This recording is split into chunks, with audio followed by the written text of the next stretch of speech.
qoraa cali dool axmed oo ka mid ah qoraayada Somaliland oo maanta igu waramayay magaalada Hargeysa ayaa soo dhaweeyay isla markaana u hambalyeeyay golaha deegaanka ee Burco isagoo arrimahaasi ka hadlayana waxa uu yiri Burco iyo maayirka Burco ayaa ka hadlay arrin xasaasi ah oo ahayd in maxay ahayd dadku ay gobolladii degmooyinka cashuurahooda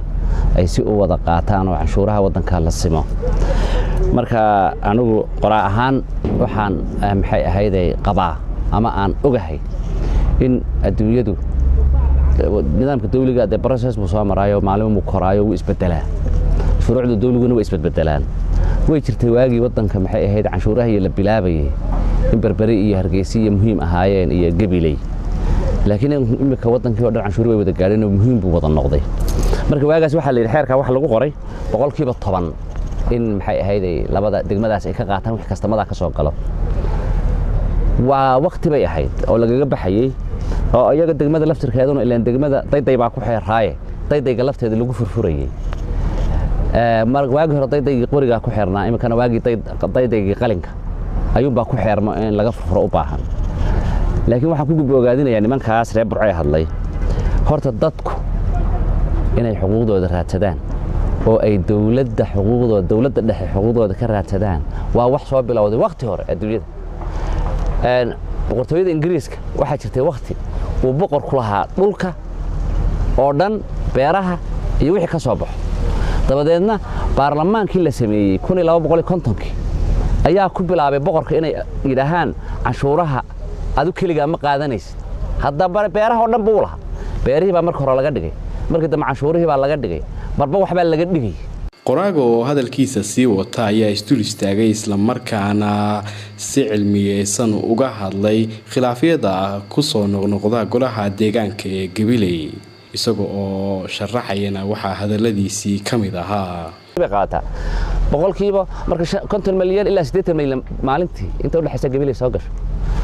marka maayirka Gabiley iyo maayirka Hargeysa iyo maayirka Berberana waxa soo gasho 200 milyan maalintii soo gasho sida qiyaastan ku ay kasta ku Berbera marka 10 loogu dhufto ka Hargeysana ka Berbera uu la mid yahay marka malaayiin inta leeg baa nimanka soo gasho haddii ayagu Ilaahay ka baqanaynin oo aan lacagtii inta Ilaahay ka baqdaan iska xisaaminaynin ummadda aan mushaharkood intay ka qaataan aanay oranaynin waxaana halkaas ku bixeen waxaana halkaas ku bixeen oo iyagu Ilaahay ka baqan waayeen in dadka ka baqdaan waa muhiim marka nimanka always baan arkay Gabiley iyagoo niman libaano qayliyo leh maxay ahayd maayirka wax buu sameeyay kamuso laakiin waxaan u haystaa niman ayaguna doonayeen meesha inta ka kacsadaan ayaguna sidaan ay sameeyaan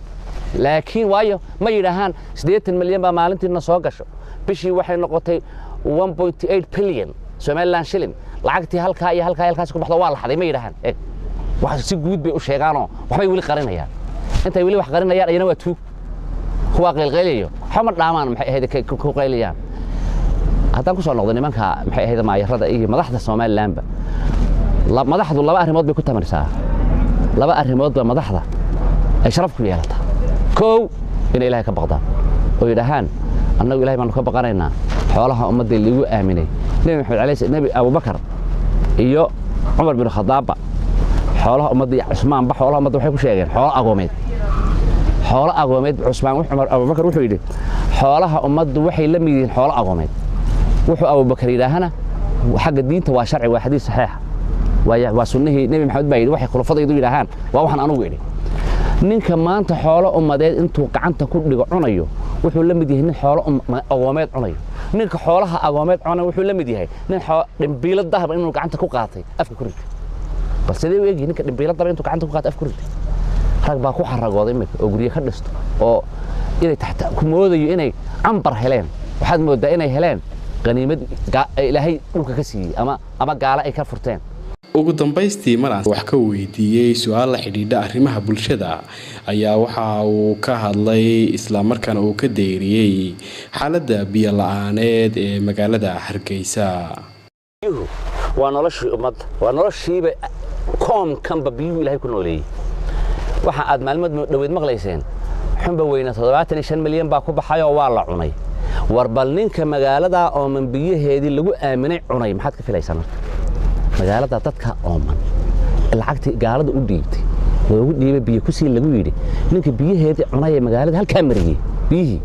horta wax kana sanad ka filaysaa taa Hargeysa waxa la ku baxay 100 milyan iyadana waa biyi ila baan ku dhaariyay soo gelintii biyi balaarintii waxa ku baxay lacag imika inaan xisaabin karin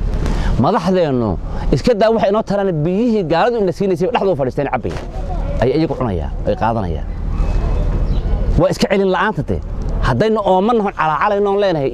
waan biyo la'aanahay oo aynaan oran karin biyihii adaan nagu cilina dhaaf ama wakaalad biyaha joogo ama ka sareeye inaga dulli amarka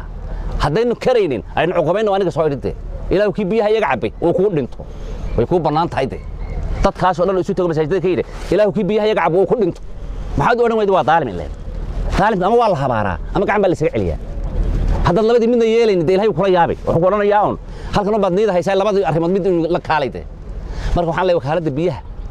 imikana bid baa la bixinayay baan maqlay bidka maalin dhoweyd baan ka hadlay anigoo ninkan madaxweynaha u nasteexaynaya waxaan idhi war laguguma aqoonin inaad shirkadaha dhex gashid oo lacag ku dhex darsatid iyo waxa dhaqan uma lahayn waana run Cabdiqaadir Habane